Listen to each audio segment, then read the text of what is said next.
I commend it to the House. The question is that the motion be agreed to. Mr Speaker. I call the honourable member Grant Roberts. Thank you, Mr Speaker. That's it from the Minister. That's it in terms of a plan to grow the New Zealand economy. This coming from a Minister whose great achievement has been merging a department that had only been merged 18 months earlier into a big mega ministry in which he came up with the idea of giving away $1,000 of something called thinking putty. That's what this minister did. That's what he did. The Ministry of Science and Innovation found its way into the new MOBI, and to help out the staff there, Minister Stephen Joyce came up with the idea that they should all get some thinking putty. On this side of the House, what we would ask the government to find is some doing putty, to actually get on with doing the job of trying to improve our economy. Because, Mr Speaker, if this national government's election was a novel, it would have been called Great Expectations. In 2008, John Key toured the country telling New Zealanders that they would get a brighter future, assuring New Zealanders that they would no longer have to wave goodbye to their loved ones at the airport. Well, if the novel was being rewritten today, it would be called A Tale of Two Cities. One of those cities is the city of New Plymouth, because that's the number of people who have left to go overseas to Australia in the last 12 months. 53,873 New Zealanders have left New Zealand and headed to another city, perhaps Sydney or somewhere else in Australia. That's the legacy of this government. And John Key proudly stood in Westpac Stadium and brandished his arms around and said, we could fill this stadium with people who've gone to Australia in the last year. Well, today he couldn't fit them in. Today he'd have to go to Eden Park, because that's the only ground in New Zealand that could fit the number of people who've left New Zealand in the last 12 months under this government's watch. And what's worse, Mr Speaker, is that 40% of those people are aged between 18 and 30. That's our future heading overseas, while this government sits back and thinks that it can rely on a mythical market solution, not pulling the levers that are available to it and simply sitting there trying to put its spin out. Mr Speaker, this government has let New Zealanders down. The expectations that this government built up coming into office in 2008, they have consistently failed to meet. The legacy of this budget and the legacy of this government so far is twofold: the sale of our future and the growing inequality in our country. That is the legacy that this government is leaving New Zealand. They are selling our future, Mr Speaker, and they're selling our future on the basis of no economic sense whatsoever. Treasury has told this government that at least $100 million value will be lost to the New Zealand economy from the sale of state assets. That's $100 million net loss. There is no economic gain. Let alone, Mr Speaker, the transfer of wealth that comes from asset sales that are owned by all New Zealanders and now given away to those that can afford to buy them, and to boot $120 million into the pockets of consultants and lawyers and accountants to manage that sale process. But, Mr Speaker, the sale process is falling apart. It has been marked by mismanagement, by insults, by poor calculations and the shifting sands of what this money is for. Mr Speaker, to call it a dog's breakfast is an insult to a bowl of tucks. These people have got no idea what they are doing when it comes to selling these assets. The damage they do to the economy today, the damage they do to the future, and the dishonour they do to the New Zealanders who have built these assets up over generations, and the dishonour they do to future generations who could be benefiting from these assets. They could be benefiting, Mr Goldsmith, but the future is being sold off by this government.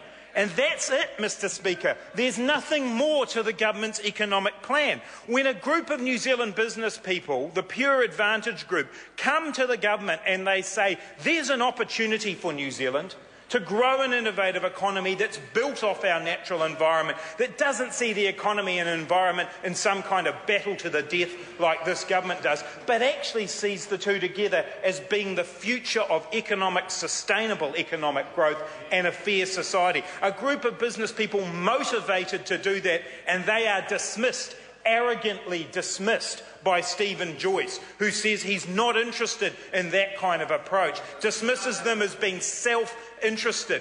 These business people are trying to put up a better way for this economy, Mr. Speaker, and on this side of the House, the Labor Party says we want to work with those business people because they see the future the same way we do. An economy and an environment working together to build better living standards in New Zealand that also supports the beautiful natural environment that we live in. The way that we can create, as Sir Paul Callaghan, who so sadly left us, said, a place where talent wants to live.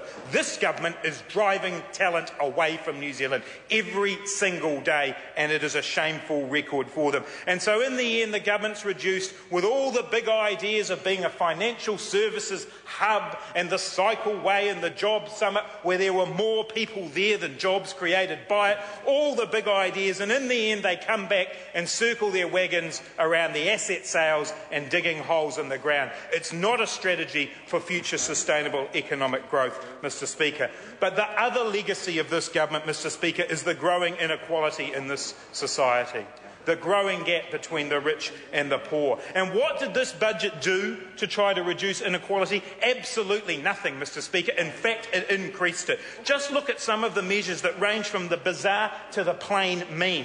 The paperboy tax. What was that about? The big plan in taxation from this government to try and take away the minimal tax credit that young people working, delivering papers, delivering pamphlets actually get.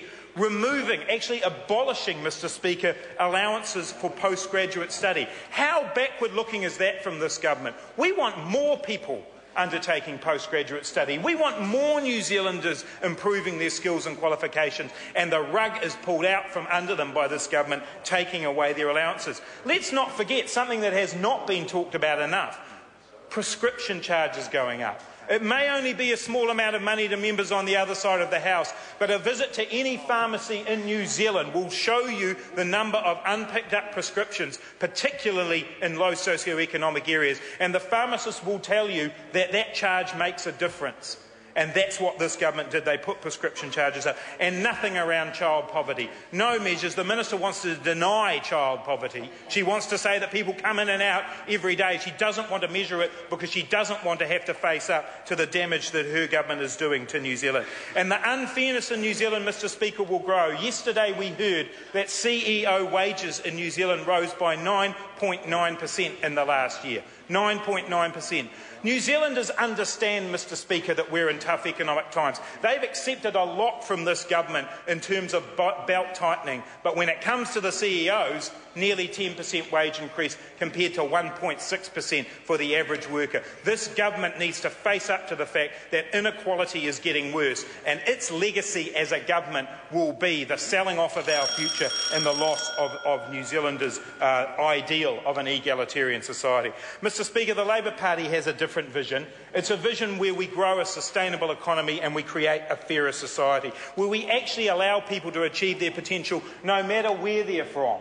And when we harness that potential and that opportunity and give New Zealanders a reason to stay in this country, give grandparents the opportunity to see their grandchildren grow up. That's the vision that the Labor Party has.